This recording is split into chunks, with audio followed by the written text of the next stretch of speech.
Ulhasnagar central hospital परिसरात कचऱ्याचे साम्राज्य, जप्त वाहनांना आग, जबाबदार कोण?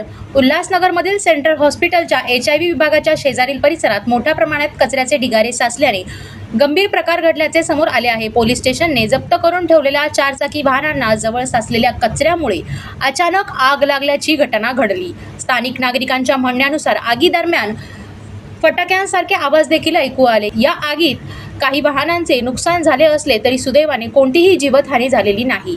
मात्र या घटनेमुळे परिसरातील अस्वच्छतेचा प्रश्न पुन्हा ऐरणीवर आला आहे। सेंट्रल हॉस्पिटल सारख्या महत्त्वाच्या ठिकाणाच्या बाजूलाच कचऱ्याचे ढिगारे साचल्याने दुर्गंधी आणि दूषित वातावरण निर्माण झाले असून नागरिक त्रस्त असल्याचे सांगितले जात आहे। याच परिसरात पाण्याची पाईपलाईन फुटलेली असून कोणार्क कंपनीकडून सुरू असलेल्या ब्लू लाईन वॉटर प्रकल्पाच्या कामामुळे मोठ्या प्रमाणात पाणी वाया जात असल्याचे देखील दिसून आले आहे। नव्या पाईपलाईनसाठी खणलेल्या खड्ड्यांची स्थिती अत्यंत धोकादायक बनली असून अनेक ठिकाणी 3 ते 4 फूट खोल खड्डे आहेत।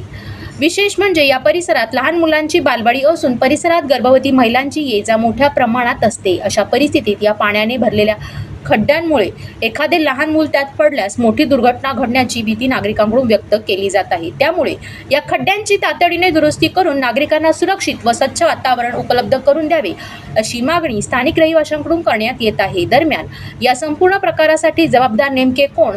उल्हासनगर महानगरपालिका, स्थानिक लोकप्रतिनिधी की ब्लू लाईन वॉटर प्रकल्पाचे काम करणारी कोणार्क कंपनी, असा सवाल नागरिकांकडून उपस्थित केला जात आहे।